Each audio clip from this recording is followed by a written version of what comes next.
How's it going, people? And welcome back to the GalacticOz Podcast.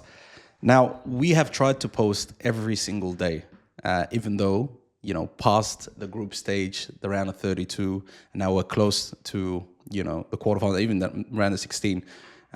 There's matches every day. But that was the first break that we had since the start of the World Cup. But we thought, you know what? We got to do another collab. And this one has been a long time coming. Firstly, 11 on 11. I've been seeing you guys' content for quite some time. And you guys have been doing the remote kind of podcast for a minute and kind of sparked my idea when it comes to doing it during the World Cup. So shout out to you guys firstly. And welcome Mahmoud and Liban. Arif was supposed to be joining us, but he couldn't, unfortunately. But welcome, you guys. Thanks, man. Thank you so much for having us. But just quickly, Excited to be here. For having us, man. No worries. And just quickly, you two, what teams do you guys support? Oh, you see me. Let me go first. No way. Look at Come that. on. Old logo. Shit. You know what I mean? Oh, man. Yeah, Yeah, the the old old kit, kit, though. So I respect it. Come on. On A fake true- club, though, but I A respect true, a it. true City fan. A true. Wait, true but City fan. when did it start? Okay, so when I was a kid, I don't even want to say his name, but Robinho was my favorite player when I was growing up. Okay. I hear you. Okay, and we had La Liga on TV, you know what I mean? Like we didn't really have the Prem on TV growing up in the States. And then there was like a little shift of showing like more Prem games on TV. So then obviously like my favorite player went to Manchester City. So it just felt right to support Manchester City. Before that, I was supporting Real Betis because we were just watching random La Liga games every weekend. So yeah. All right. No, so that's It's pretty a much true origin story. It's a true origin I story. mean, that's the timeline that every Man City has, right? When the chef came in, Yeah, that's of when course, everybody of started course, going for the of team, course. pretty much. When the Baraka came. When the Baraka came, exactly. Mahmoud, which team do you go for? Unfortunately, Chelsea. We're down better right now, but inshallah, turn around. Yeah, fair enough. Wow. No, Chelsea's they'll be back. Hopefully, man. We're down terrible right now. Yeah. It's a shame to say to like tough. Yo, where are you a fan? Chelsea. You know what I mean? I used to have it up there. Yeah, It's replaced by Brazil. it's gotta go down I there. don't have it up there That's anymore. a poor replacement, I have to tell you. It really is. Maybe I'm the problem. I'm choosing the wrong teams. Just don't put Barcelona up there, okay? Please, for my sake. I might have to next. I'm a fan of Pedri. I might get his jerseys, put it up there. Jeez, he's gonna get an ACL injury like this. But Dante and Kwabena, what teams do you guys go for? I support Liverpool. Okay, So, you'll never walk alone. Okay, Dante, yeah. I'm a Manchester City fan. another one. Come Lord on. have mercy. Come on. Come on. Okay, Sit- They be saying we don't. They be saying we don't. This is the most I've seen in one Yeah. sitting. Oh, brother. For real. brother. it's a party for them. Yeah. I have to ask though. We've got two host nations here. How is the vibes in the nation? Where are you, by the way? Which state? I'm in Massachusetts, so Okay. Boston. So we had all the Scots, we had the Norwegians. So France is actually their camp is here. Rhode Island, which is like not too far away. That's where Ghana was camped. Like they had their camp. The vibes is I mean it's funny. Like you see it like obviously like I worked like a couple miles from the Boston Stadium, which is not even in Boston, but the vibes is brilliant to see like Americans like embrace the sport. I think we go through this same media cycle every 4 years when it comes to the World Cup. Like Americans just have this like innate like way of like defending themselves. Like, no, we do like this sport. Like we love the sport. But the coolest part of the World Cup being here has been like just random countries in like random parts of America. Like, there was the Algerians in Kansas. There was like the Nigerians in Dallas, Texas. Like just all these cultures like in random places, like and embracing the culture. You see all these TikToks of like local towns like supporting the team and like watching them practice. So I think, or like TikToks of like fans that traveled here and like enjoying the food. Everybody knows like, our food is like bigger, unhealthy, in excess. So I think that's been like the coolest thing to see, especially here, like where I'm from, like obviously having the most Cape Verdeans outside of Cape Verde here. It's just been wild. It was so wild that they had to put like a curfew during after one of the games just to get everybody safe inside, just because of how just nuts it's been. But Yeah, I love seeing like Americans realize like how much bigger the World Cup is than like I don't know like the Super Bowl or NBA Finals or whatever the case may be. Yeah, no, that's brilliant. That's brilliant. Mahmoud, Kwabe, and Dante, what are you guys telling us when it comes to Canada? I mean, what's funny enough is like picking back off Lee a bit that like everybody's kind of so involved. It's weird to see. Like I had a 55-ish-year-old South Asian woman at my work that like does not care about the sport at all. Came up to me during the Brazil-Japan game going, "What's the score? I heard Japan tied it up." Like running up to me. I'm like, "You don't even care." Regular Champions League, she never says a word. Nothing. But at this moment, she's invested. I'm like, it just brings like so many people that normally don't watch, like their eyes are on it. You know, it brings such like a vibe to, especially at Toronto. I feel like there's so many people wearing like different jerseys, some people out downtown that like weren't really there like last summer, for example, you know?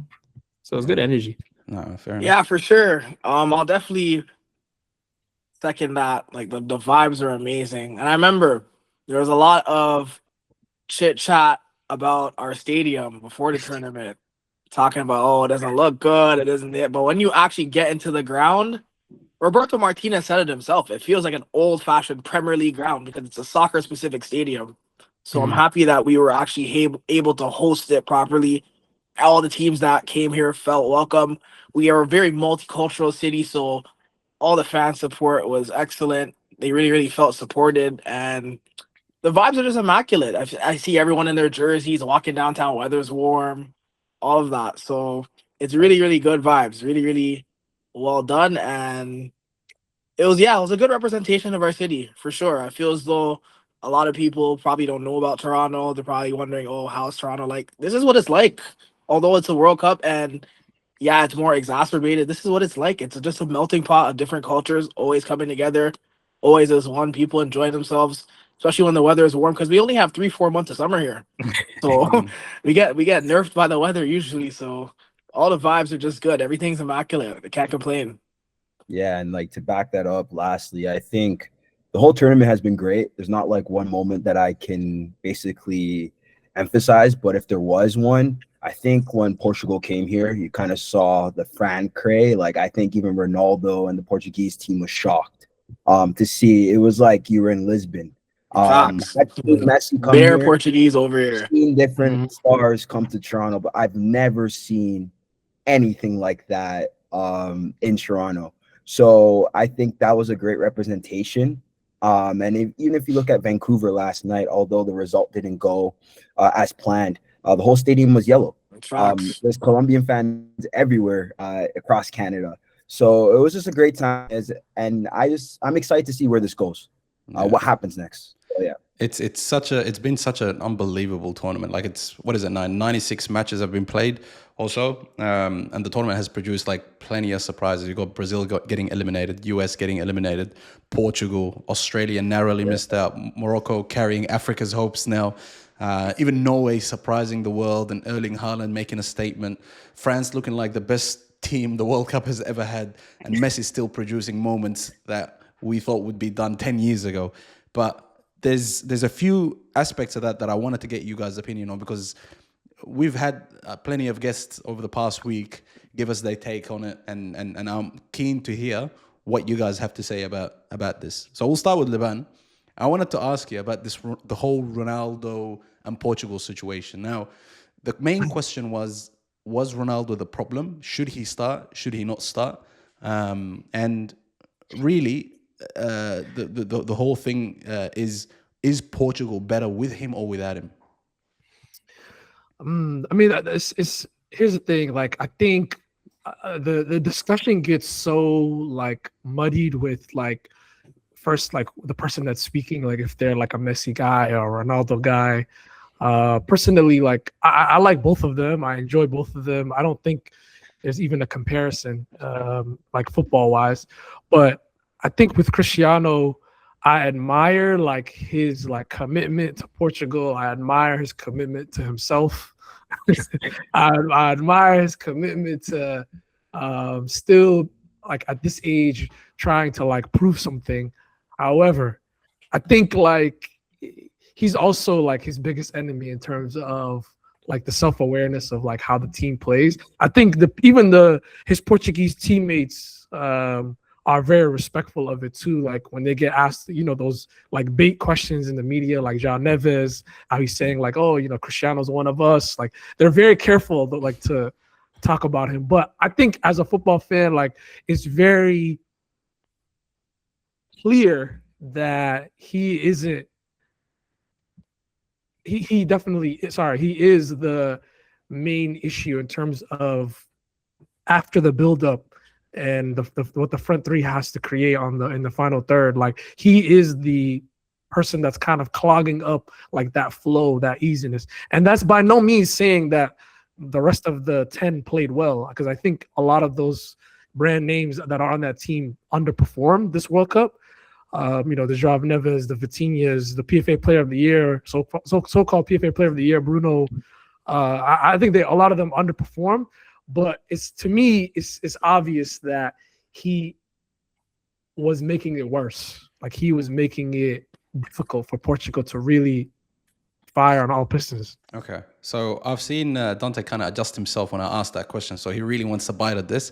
I want to ask you, because it seems to me that a lot of people kind of see the headlines and go with it. But what I want to ask you, do you think, because it's written in clear ink here, has Roberto Martinez ruined another golden generation of Portugal by trying to squeeze in Ronaldo? Or do you think it could have gone another way and could have worked out better for him? This is for Dante, by the way. Oh, it's for me. Yeah. I do think he has ruined another golden generation. But I also think in terms of Ronaldo, I think he does offer something in some things in some games. I don't think he should be an in and out starter. I think depending on the team you're facing and the tactics that are required, it requires a different type of forward. I think when he does play with Bruno Fernandes, I think they contradict each other. So that's why we haven't seen Bruno produce throughout the tournament. But to answer your question, Martinez definitely has stolen another golden generation. Fair enough. Well, I think you kind of chuckled a bit when I mentioned Roberto Martinez, but I really want to know, because Liman rather kind of touched on it here. There's another 3-4 players there are supposed to be the best, maybe top 3 in their positions, if we're being honest. You know what I mean? And they clearly haven't delivered. What do you have to say about that? I think you just answered your own statement right there, right? Like it's going to be very interesting to see like when he retires. Like there's not going to be anywhere to hide for the Portugal players, because he still seems to be the main topic, and it's like he doesn't have autonomy on when to start or when to not start. That's a managerial call, right? So if your system is tailored around getting the best out of a forward player, you called up multiple forward players. You didn't play them. Yeah. Right? You have a forward who that is predominantly good in the box. Your midfielders don't play in the box. Your wingers don't get crosses into the box. So it's going to be very hard for you to perform. And Ronaldo's not the same player he was. He knows that. Everyone knows that. So I think that's a separate conversation. Like if you say that, okay, he's not the player he was before, absolutely. We all know he knows that. You think he knows that? For sure. He said it himself. He said, I'm not the player I once was, but I can still score, which is true, right? Like this is the highest goal scorer in the history of the sport. So it's like, do I think that he should have been playing 90 minutes? No, I definitely don't think so. But I also don't think that's his call. I think it's on the manager to make those big decisions. I think it's on the manager to figure out a way, because even with Ramos starting, I don't feel as though Portugal would have done better because they don't get service to the striker. So it's like, if your game plan is to not get service into the forward areas, it's going to be very, very much so redundant for you as a striker to score. The one time they scored is because Leao crossed the box, but he doesn't usually cross the ball into the box. Like when you watch Portugal play, it's backwards, sideways. It goes to the midfielders. The midfielders don't take any risks. They don't play it to the wide players who make runs in behind. They really just are not the same players that they are for club level. And it speaks to a wider issue of the manager not being able to get the best out of these players, and these players not really performing. Like I feel as though Ronaldo, he's done enough for the country. I'm like, what more can you do? Yeah. Like, and And I'll kind of finish off by asking Mohammed. The argument that was being made on our show was if Portugal play to their full potential, then they can get away with Ronaldo being up there. That was the argument. And you know what? If you saw the one of the games, I can't remember, where Ronaldo scored the penalty, you've got Vitinha and Bruno Fernandes playing from the starting. Mm-hmm. They didn't give him one like through ball or like they didn't create one single chance. They got subbed off. Ronaldo got 2 chances immediately. One was the offside goal. The second was the penalty. Azam, I'm going to tell you a crazy stat. Sorry just to bother you. I'm going to tell you a crazy stat. So between Vitinha, Bruno Fernandes, and Joao Neves, James Rodriguez single-handedly created more chances than the 3 of those players this World Cup. Unbelievable. That's not good enough. Yeah. I have a question before we go on to the next topic. If I were to ask every individual on this call, what is Portugal's playing style? What would your answer be? Yeah. Because I think looking at this World Cup, there's been a loss of identity. And for a lot of the big teams, a loss of identity. So that's why I'm trying to figure out what would you quantify Portugal playing as? What is their system? The way I'd answer this question is like, I think you guys already touched on it. Roberto Martinez is a terrible coach, and he's ruined previous to the Belgian generation. I was a huge Belgian fan for like 2 World Cups, mainly because of Hazard. Absolutely ruined them. He has no identity. His football is, let's scrape a 1-goal lead, and that's it. Right? So you can't now in a system like that, you can't have this aged Ronaldo play. You need a striker that's going to be constantly running.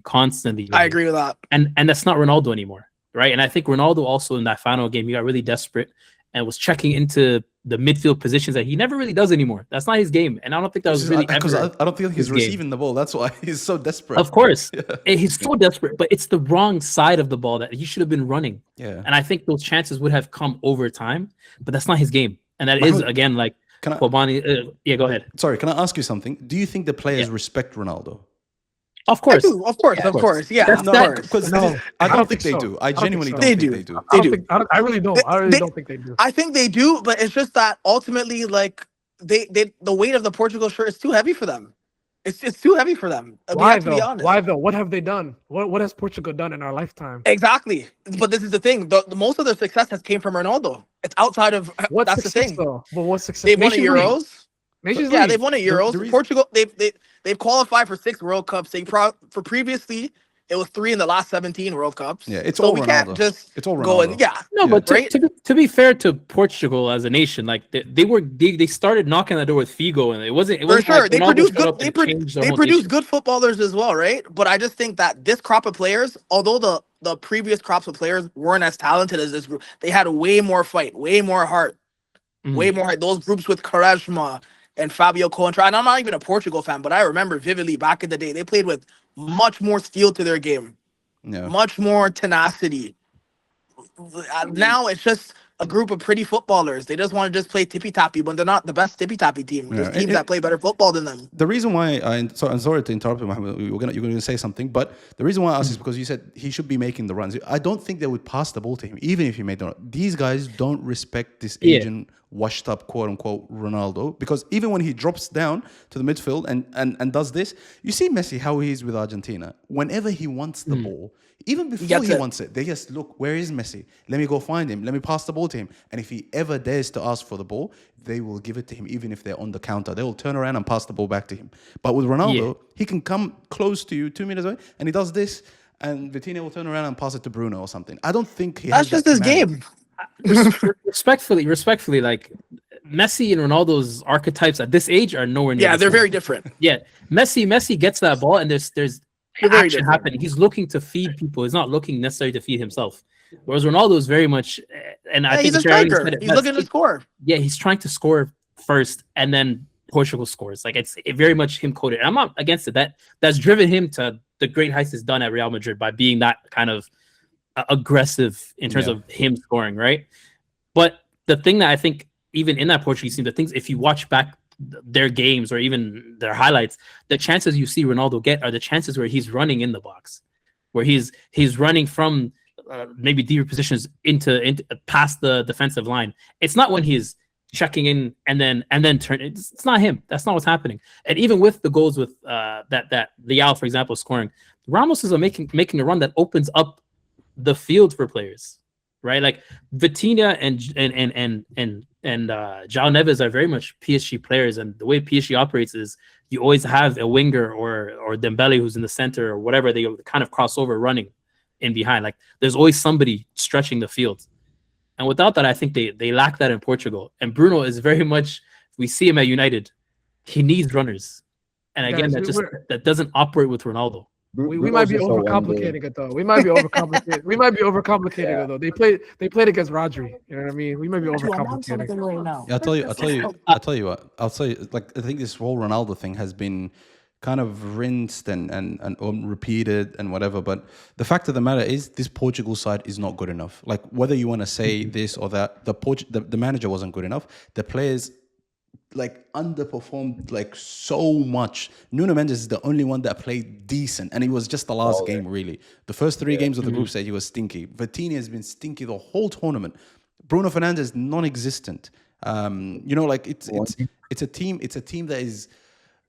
I want to say, for me, when I was before like predicting the World Cup results, one of the teams that was supposed to be like a team that's going to bring it, blah, blah, blah, is Portugal. And, people always put Portugal, England, these teams up front, but they always under-deliver. And, even the same thing, if it wasn't for Jude Bellingham and Harry Kane, hey, bro, I don't think they'll make it out of the group stage. You know what I mean? But it's what it is.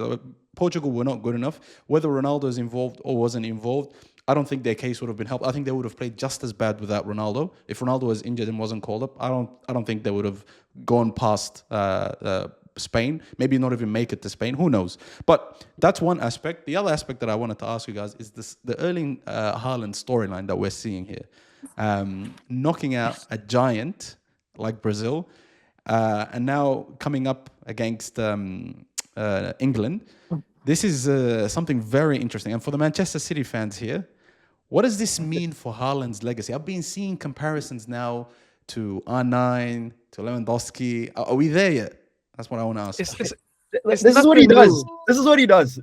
Game in, game out. This is what he does. He's a gunman. Get them, bro. He's a gunman. No, you take it over because Erling Haaland, like it's so funny because what's the three things we hear whenever he lines up to play? Like, oh my God, he didn't touch the ball. He hasn't touched the ball in 45 minutes or 56 minutes. He has two touches. And then the second thing that we used to always hear is he's not involved in the game. He's making it hard for the players to create to play football with him, whatever the case may be. He can only do it with Kevin De Bruyne. This guy is gonna score no matter what.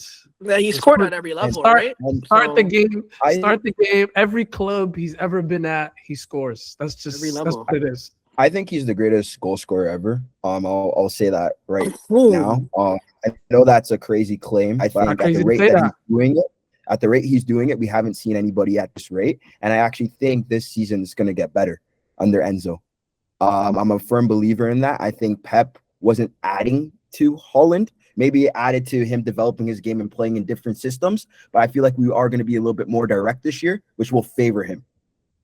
He broke the record, greatest goal scorer with Pep Guardiola. yeah. He definitely added. Pep added to him. I won't. Sorry. I wouldn't. Obviously, I'm a huge fan of Erling Haaland. I've been one since Salzburg days. Actually, the first time I saw him was at the U20 World Cup when he scored like 9 goals against Honduras or something. So I've always had an appreciation for strikers like that. Strikers who are actual strikers, not ones who just want to play tippy-tappy at the edge of the area, all of that. Strikers who want to get into the box, who want to run the channels and score goals. So, greatest goal scorer ever, I wouldn't say that, but he's on that trajectory for sure. But in terms of Haaland, like, he doesn't get enough credit for his actual overall game because he's not asked to do as much as he was to do before. Like, if you look at a player that he was at Dortmund, he was holding up the ball, he was running the channels, he was dropping deep, linking up the play. So I don't think he really gets credit for his overall game, and I've always said that because he's playing on better teams now where his job is just to score, put the ball in the box, maybe he taps it in or he does that. But he's actually a really good overall player. He's actually, I think he's actually, I know, like, of course he has the status and people appreciate him, but in a weird way, I still feel like the general media landscape does slight him and does they underrate him. Underrate him. They underrate him. The intelligence of his runs. The man is never offside. He is never offside. I think it's just incredible. His movement is crazy. Have that kind of movement and to make that run every single time so that it's easier for the creative players to get him in the position, and really to be able to finish anything 18 yards down is just, I don't know. He's unbelievable, man. He's unbelievable. No, great player. I think this is going to be a tournament where, you speak about the likes of Zlatan with Sweden, or Lewandowski with Poland, and even like Ed Samuel Eto'o with Cameroon. These players are great players in club level, but then when it comes to the international scene, we don't expect a lot from them because of the levels that they're playing with. And now this guy has just knocked out a giant in Brazil, slayed Neymar and Vinicius Jr. and told them, yo, I'm here. And you know what? They played better. Even the Norwegian team played better. Like, they dominated possession. They played better. Yeah. Brazil, man, they're a shocking team now. I mean, to be honest, I want to give a bit credit to Norway, though. Yeah. Like, Norway, I think, is a much better team than the Lewandowskis, or with Poland and Sweden with Zlatan. Like, they have a much better understanding for the game. Their backline is solidified. Their midfielders are composed. Like, and even like Sorloth is playing, the winger for them, and he's doing it pretty decent. Surprisingly, I thought he would have been terrible, but I think he has a lot of support, and it shows. Yeah. But he's still phenomenal. Like, that goal between the legs on Marquinhos or whatever. Like, he's just certified. If you anywhere between 25 yards and in, he's a threat. The reason why I compared him to these nations is because they didn't even make the last World Cup. You gotta understand, this is a developed team right now. But I always used to say, if Haaland brings Norway to the World Cup, because they failed last time, he's done his job. Yeah. And if he just gets a couple of goals in the group stage, let alone knock out Brazil, or get 7 goals in his first ever World Cup, guys, we're still in the quarterfinals, and the guy has 7 goals. You know what I mean? And he's bring me Kane. Bring me Kane. That's what I'm saying. Take Kane's chain, man. Bring me Kane, man. Question for you though, Azim. Were you shocked that he's gonna do that? Absolutely. No, were you shocked in the Brazil game? Oh, that he was gonna knock out Brazil. Yeah, for sure. For him to score 2 goals, I did not expect that. And to knock out Brazil, no, I did not expect that at all. You're speaking to a guy who runs on a lot of nostalgia. I was thinking Neymar was gonna start. You know what I mean? I was way off. The guy, man, I was just, oh my days. There's just too many emotional moments. And just Neymar, just to touch on it. Man, like his narrative is so sad, bro. The way he went out, even just the celebrations that were going down when he got announced into the squad. I thought they won the World Cup by then. Like, I was on it, bro. I was like, yeah, this is it. This is the moment. This is the redemption arc. But I saw him come on that first game against, I think there was their second game when he came on. And bro, it was so sad, bro. He looked like a shadow of himself. And even when he came on against Norway, he got the ball and passed it to no one in the first touch. He just kicked the ball long right out of bounds, and he went into the goalkeeper's box. I was like, bro, that's not Neymar, bro. Whoever that is. I mean, he's done his time though, right? Like, it's funny that you touch on Neymar. Someone asked me the other day, he's like, is his career a disappointment? And I'm like, if you compare it to his ceiling as a footballer, maybe, but I can't really even say that. Like, this guy started playing when he was 15, dominated Brazil as a teenager, dominated Europe in his younger formative ages in his 20s. Like, maybe the only knock on him is lack of individual accolades, but even then, he has plenty of individual accolades. He's in plenty of team of the seasons. He's in plenty of UEFA team of the seasons. He was the best player in the Champions League when Barcelona last won the Champions League. So, and he's Brazil's all-time top scorer. This is a country with Ronaldo, Pele, Romario, Rivaldo, all of these things. A lot of people don't really seem to understand that international, in order for you to win silverware internationally, it's very circumstantial. Everything has to align for you at the right time. Yeah. I don't think anything actually aligns for him at the right time. You gotta do a lot. Everything has to align for you. If you look at the home World Cup in Brazil in 2014, Neymar was carrying them. He was like 22 years old. Yeah. Before he got his spine broken. So you know what I'm saying? Like, I think the only unfortunate thing with Neymar is just injuries. No, look, But overall career, no one's gonna argue. Like for me, Neymar is an all time player. He gets into my top 10 for sure. But I was just for speaking sure, about for this. sure, Oh, for for sure. sure, In this for tournament though, sure. I just it was just sad to see Yeah, because yeah, I he's haven't seen done. him He's play for done a now. while and he's coming back from Mm. injury. So it's like it was just sad to see him go out Yeah, for the sure. He's a way shell that of he his did. former self. I know it's Yeah. tough.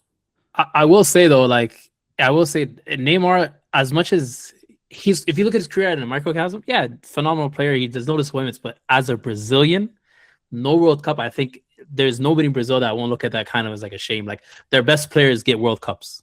Yeah. They don't For care sure. about the Champions League with Barcelona's. They don't care about the leagues, but they care about World Cups. And I do agree he with didn't that. deliver. And it's tough because like their best players routinely play together. Like if you look at Zico, Socrates, Pele, they play together, Yeah. right? Like if you look at Ronaldo, Rivaldo, Ronaldinho, they all play together. Mhm. Like Neymar played on Brazil at a time where Ronaldinho was about to retire when he just came up. Like, you know, Ronaldo was in his retirement. So he didn't really get to really play with another all-time Brazilian great player with him. Yeah, So- this is the thing. It's like you just said it, Mohammed. Like all Brazilian legends typically have a World Cup. Even the likes of Kaká, who was only either Oh, yeah, he was a late baller too. teenager or just early 20s, was part of the 2002 World Cup.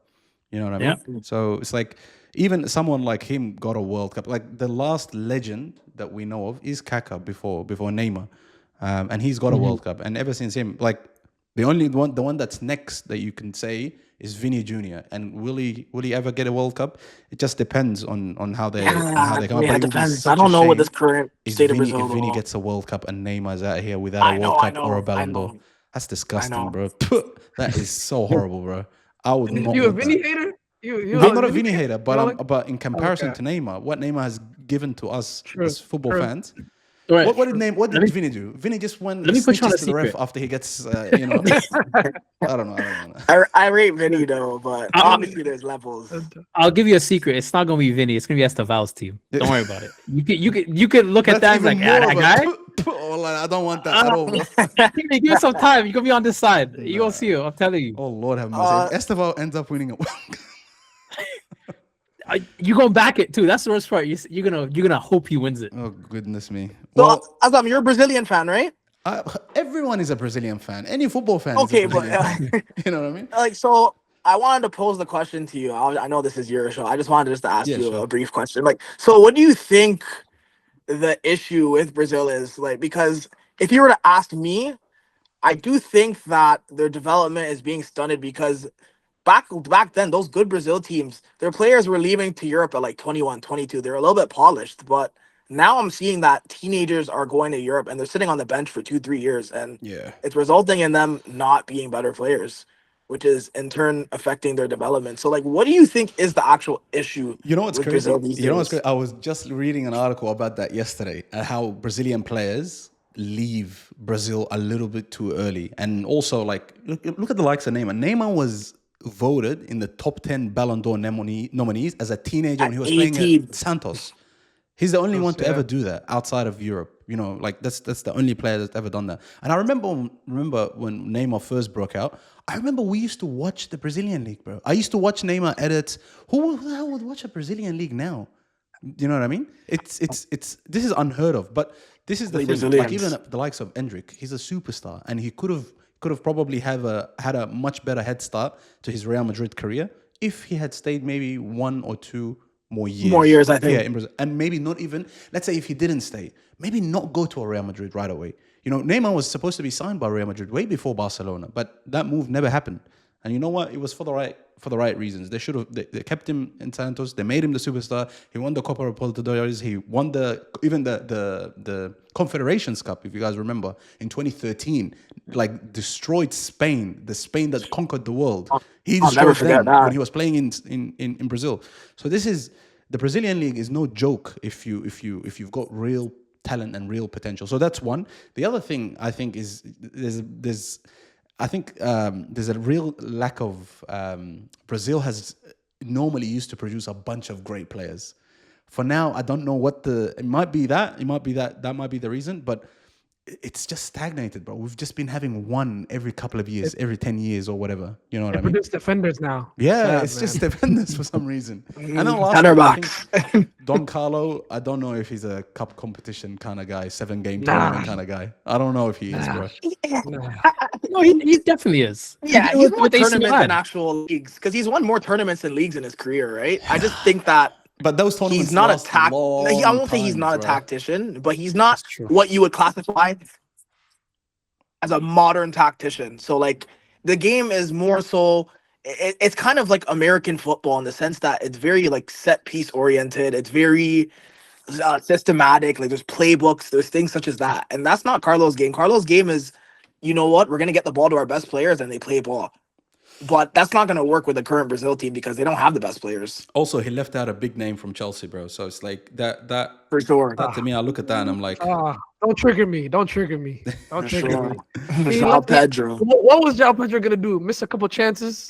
He would have missed the Endrick chance too. The same And chance. also- He would've missed it. and also Richarlison. Sorry. Richarlison missed out on that guy. Okay, now you're talking. Now you're talking. That's crazy, Lee. Now That's you're crazy. talking. Now you're talking. It's Oh, Lord. a weird line. You're Yeah. right. You're right. He did leave Richarlison. That's the other thing that we have to mention before getting our predictions. Oh, two things. One, I really wanted to have a moment to really talk about. I mean, there's nothing else to say about him. He's a legend. He's the greatest of all time. He's shown us multiple times. If you doubt him, you're just going to be proven wrong. This guy's he's the top goal scorer at the World Cup, scoring in how many consecutive World Cups right now? And he's still doing it. He started with a hat-trick, then went to 2 goals, then 1 goal, and now he scored again. And here we are, we're still going. This guy's a monster. And he looks like he just went to the States to just chill. And he goes to Miami sure. because there's a lot of, people that speak Spanish there. So he's like, okay, you know what I mean? It's going to be just like home. Doesn't have to feel too out of place. And I always got the sense that the guy still has it and he's still the best player in the world. As crazy as this sounds, he doesn't have the 5-meter dash that he used to have back in the day. But on the ball, there's no one like him, bro. There's no one on the planet. He is absolutely a magnificent talent. And you know what? He might end up going back-to-back World Cups. It's just disgusting. But Dante, I haven't heard from you for a while, so I want to pass this on to you first. Dante, did you hear? Yeah, I heard everything. Cool. So I'll be honest with you. Like before the tournament, I was a Diego guy. Like Diego was my guy. I never watched Diego Maradona, but like to me, like the highlights and all the tape I watched, like Diego was more so of like it's a culture. Like Diego Maradona, it's different. But going back to this tournament and seeing what Leo is doing, I have no words. I think as of right now, they entered the tournament as favorites. And I think right now they're still our favorites because I still think we haven't seen them play their best football. It's been quite poor, to be honest. But that's the thing with Argentinian football, to be honest. It's never smooth sailing. It's a lot of stop, start. And then when Leo wants to really turn it on, you can click and turn it on. But back to what you're saying, I don't think we'll ever see anything like this again when it comes to Lionel Messi. And I'm excited. I'm excited. And I do think he ends up going back-to-back World Cups. Yeah, I think this is going to be wild if he goes back to. I don't think it does anything for his legacy, honestly. Yeah, it's already done. Wait, but like I have a question for you. Like, could he win Ballon d'Or? I mean, Ballon d'Or's reputation is already corrupted according to Ronaldo, so why not? You know what I mean? So, I don't know. I feel look, for me, when it comes to Ballon d'Or, I think Ballon d'Or, it's a mixture of opinions. But for me, I always looked at it as who is the best player in the world. One, that's the main thing. So Rodri should never go near it. And also someone like Jorginho should not even be classified to be in that whole conversation at all. I hear you. I agree with both. Firstly, the player has to be the best player in the world. Oh my god! Like objectively he was speaking. He was the best player in the world. He was the best player player in the world. Game's gone. I'm not even going to entertain it. But Game's gone. the player Busquets who? the player should be the best player in the world, objectively speaking. And secondly, he needs to win something major, either a Champions League, a World Cup, or maybe a double, something like that. Messi winning a World Cup, I don't want to say is enough because he's not playing in Europe, but it is a FIFA Ballon d'Or. It's not just a European trophy. If someone is playing, just say, if Neymar had not moved to Barcelona in 2014, won the Confederations Cup, then won the World Cup, I would say give the Ballon d'Or to Neymar, even though he's playing in Brazil. You know what I mean? Mm-hmm. That's a good enough argument for me. So in that case, he's shown us he's still the best player in the world, winning a World Cup. Why not add another one? Let's go. I don't mind. That would be mad. That would be mad. I don't think it would be a robbery because the only other person that you would say is Dembele, who had a brilliant season. But if he doesn't win the World Cup, is it really a Ballon d'Or season? Harry Kane? Not Harry Kane? Yeah, there's some candidates, though. I can't lie to you. Harry Kane's on 72 goals. 72 goals, yeah. Like he won his league. Harry Kane, he won the DFB Cup, whatever they call their little He would have to come home. Yeah, he would genuinely he would have to win the World Cup, or maybe if not the World Cup, had to have had the Champions League win. He's got neither, bro, and I don't think he's gonna go near the World Cup. So I don't know if I would say that. Yeah, you think so? I don't think so. I don't think he's gonna win the World Cup. I don't think so either. But yeah, because that French team is unbeatable, bro. That French team is the ultimate team on FIFA. It's like they're unbeatable though. Yeah, they're too good, bro. Nah, they're too good. Wallah, they just like the thing is with them is that you know how you said what's wrong with Portugal? Portugal is a team of superstars that can't play together. This is exactly the opposite. France plays together. This is exactly the opposite. It's a team of superstars that can all play together. And I'm so surprised how Mbappe, Mr. Dictator himself, is getting along with everybody. This is the crazy thing. Or are they that's his team. That's his team. That's his camp. That's his camp. Well, it's supposed to be Ronaldo's camp on the other side. Everything's in line. Nobody pays him any respect. But one last thing, guys, before we get the predictions, like I said, I just want to ask you, Morocco, man. Is it time that we put some real, genuine respect on this team and stop looking at them like an underdog and stop looking at them like they're just another African team that's going deep into the competition? They showed us in the 2022 World Cup that they've become the African team to go furthest into the competition. But this is a team that I'm starting to realize who they just don't give a shit about who their opponents are. They just go in. Yeah, they never surprised me, to be honest. Yeah. Like I called them top in the group. I can even see them shocking the world tomorrow. I like completely honest. Like I'm saying, France does have the depth to go that mile, but I still think Morocco is going to be the toughest team they've come across. Yeah. And I think there's a lot of history in that battle between the two, and I could see Morocco edging it. Like I don't think it's a clear France is going to win. But to me, they're a powerhouse in football, and if you look at what they've spent in youth development, it's showing. Yeah. Across the team, across Europe, like they're a football nation. Earlier, yeah. To me, it's not surprising to me, like because it's surprising to someone who doesn't watch African football, right? But I watch the tournaments regularly. I watch Morocco play regularly, and it's like their brand of football is just so suited towards playing at a high level because. One thing about them in comparison to the other African, they actually have good game management. So it's like they don't get too overawed by the occasion. Like they stay even keeled. Whether things are not going right or things are going right, it's the same demeanor. They look to just to play their brand of football. And it's like more times it works because they have good players. They have a good structure. They're very good tactically, very organized, and they have technical players. But what I see from Morocco is a team that's very resilient.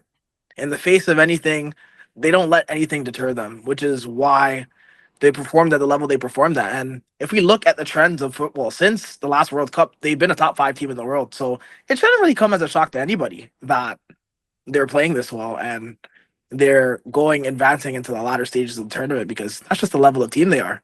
Ivan, what are you saying? Morocco's. I think you touched on it when you first introduced the topic. Morocco's audacity is definitely like their strong suit, and it's missing in a lot of countries. Like you can clearly see like the way they set up and the way they play and the way they believe in each other. That it's not like it's sport. This is why I love sports. Like you can see like they are unfazed by whoever's on the other side. They truly believe they can win each game.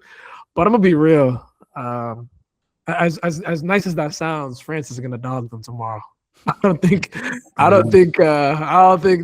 dream ends here. I think they played a great World Cup. I think they had a couple adversity games in the group stage as well. But the dictators on the other side, Mobutu. Paraguay is gonna be very upset when Kylian Mbappé moves forward. Yeah. So, Mahmoud?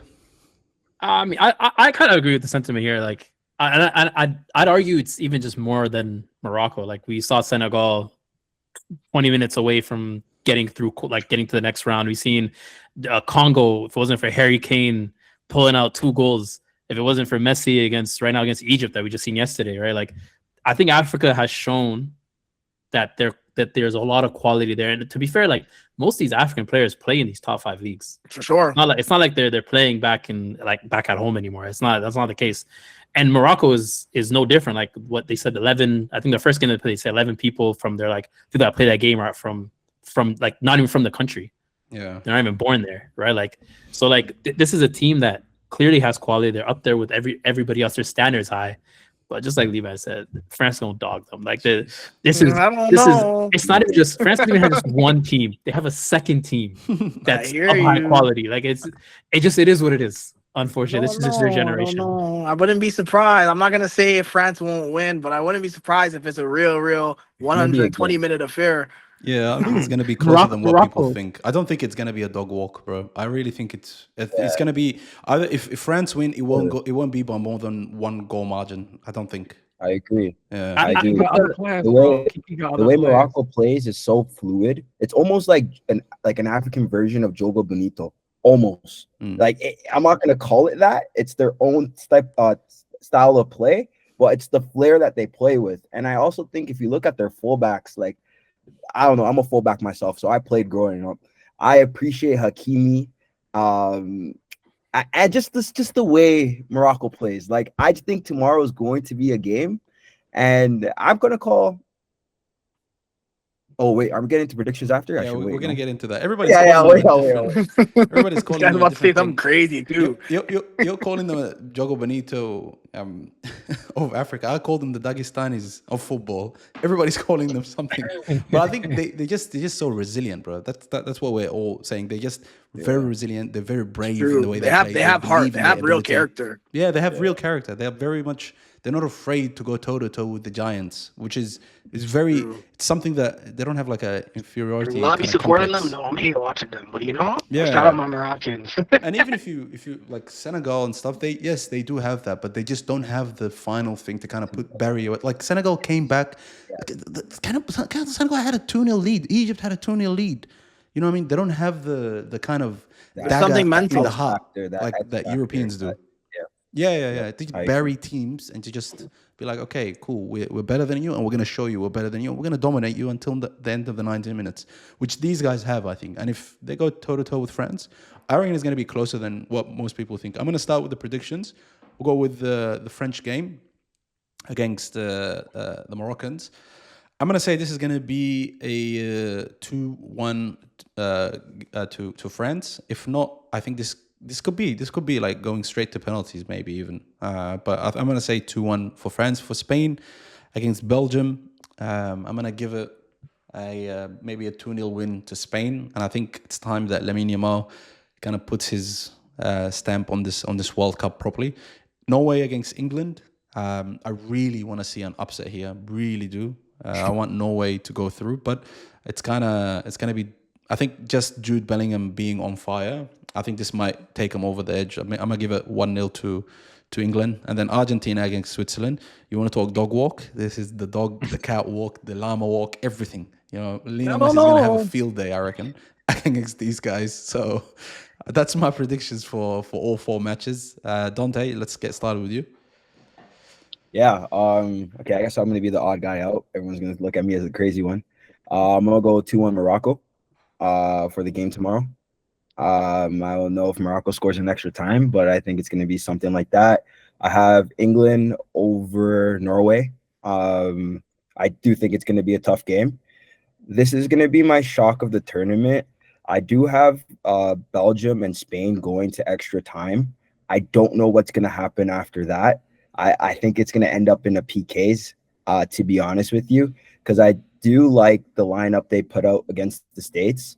I think that's the team that Belgium should put out against Spain, and Spain hasn't really been showing me much, to be honest with you. So I do think that's going to extra time. But if I have to pick a team, I'll say Spain, sure, in shootouts, and then lastly, Argentina over Switzerland.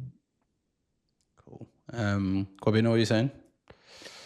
I'm gonna go same thing you said. I'm gonna go 2-1 France.